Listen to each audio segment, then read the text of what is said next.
Good evening, ladies and gentlemen. It's an honor and pleasure to be here. It's always uh, heart-wrenching and also a great experience to be a part of any programs initiated by E4M or Dr. Anurag Batra and Naval.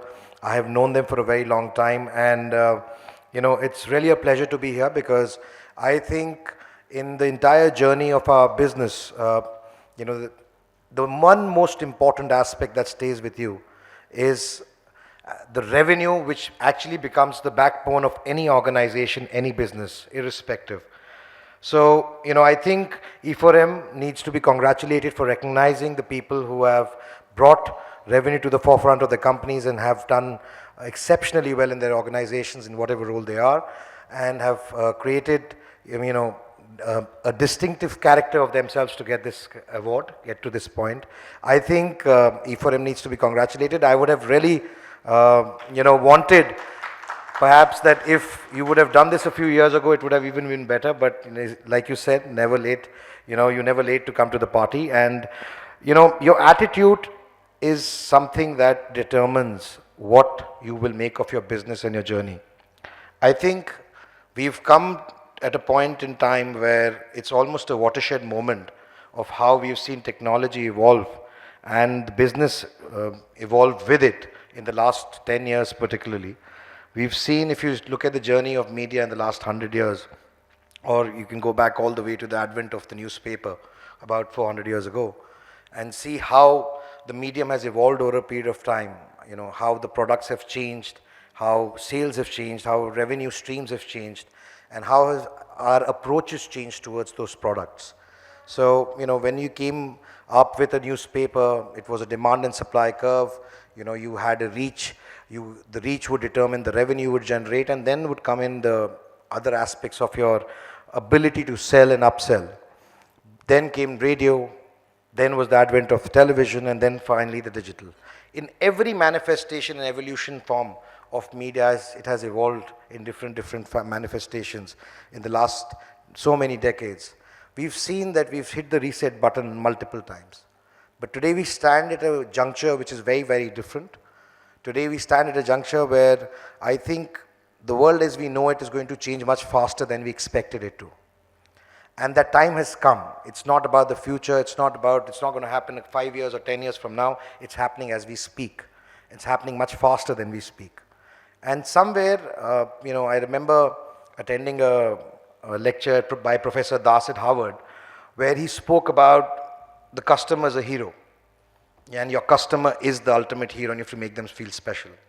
Somewhere down the line, that approach got diluted because we all got into the business of, generating more revenues and being able to get the top lines and the bottom lines of our organizations, fill our targets.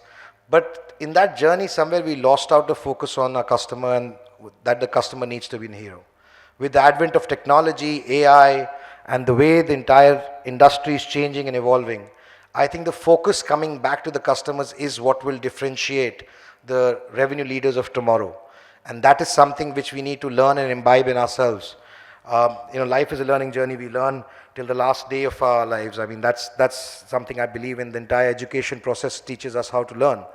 And if we can imbibe those qualities in ourselves and take those learnings to our advantage, we need to be able to unlearn a lot of things that we've learned and learn a lot of things as they are coming along our way and sort of evolve with it. There are no right answers in many of these spaces. This is uncharted territory that we are going into. And we really need to, especially the revenue leaders of companies or the young people who will become revenue leaders. Dr. Batra spoke about a figure that only 3% of people from sales and revenue reach to the top of an organization. I think that really needs to change because ultimately organizations are based and built on revenue. And I think you will see that changing also with times to come. That is one of the most fundamental premises that impact of AI and technology excuse me, will bring about in times to come.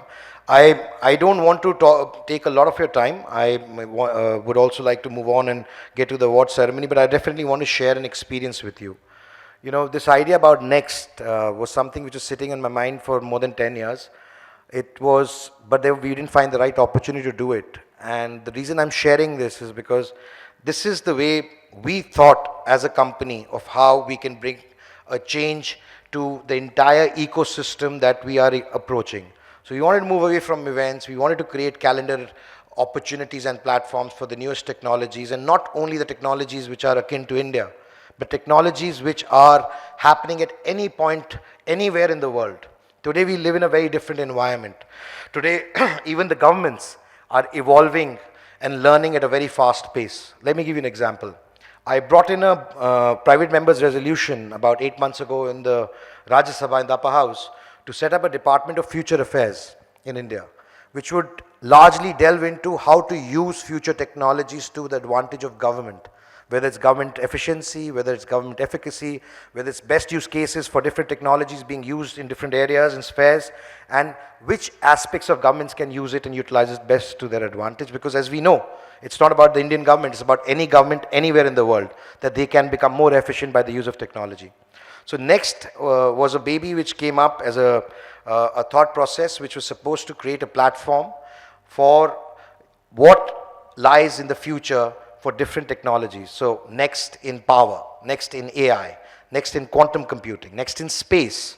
So we had physicists like Professor Brian Greene, we had physicists like Professor Brian Cox, we had futurists like Alec Ross, we had astronauts, we had from NASA, Mike Massimino, who is a professor at Columbia and an astronaut who's the mentor of Sunita Williams. From that to Chinese taikonauts, to Russian cosmonauts, to the entire space startup ecosystem in India under one roof, interacting, creating a melting pot of knowledge and also conducting business at the same side.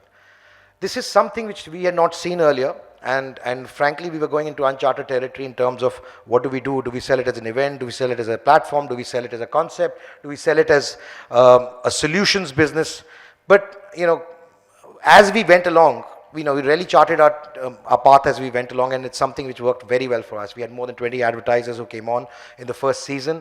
We had 4 former heads of states. We had the Honorable Prime Minister of India who inaugurated the summit, and it went on to span to about 2 days where we had people from more than 80 countries who took part in it. We had thought leaders from different areas. For example, we created a whole segment in power and small modular nuclear reactors, and we had Ted Jones, who's the head of the civil nuclear program in the US, and so many other people from different facets and walks of life, sharing their learnings and experiences. And the way we generated revenue out of that event, or the way we are moving forward, the way we've built on it, is a complete experience, and that's why I'm sharing this journey with you, because as we went along, we charted and opened new doors, and even the avenues which we could not think of became avenues to us. So it was a real learning experience, and I'm really happy, and it's a real pleasure to be here. I really want to take this opportunity to thank the organizers, E4M, Dr. Batra, Naval, and all the recipients and award winners today, whether it's 30 under 30 or 40 under 40 or exactly whatever the number is, Dr. Batra.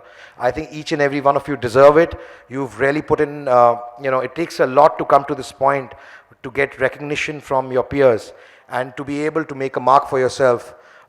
These marks go a long way, these awards go a long way in not only just recognition of your work, but also, bringing back the confidence that this is the most important aspect of your business that you bring to the table. And I think that you don't take a piece of award from here, you take a piece of your future, in which direction you want to go to. So, like I said, it's not your aptitude, but your attitude, which will determine your altitude. Thank you very much, and it's a pleasure to be here once again.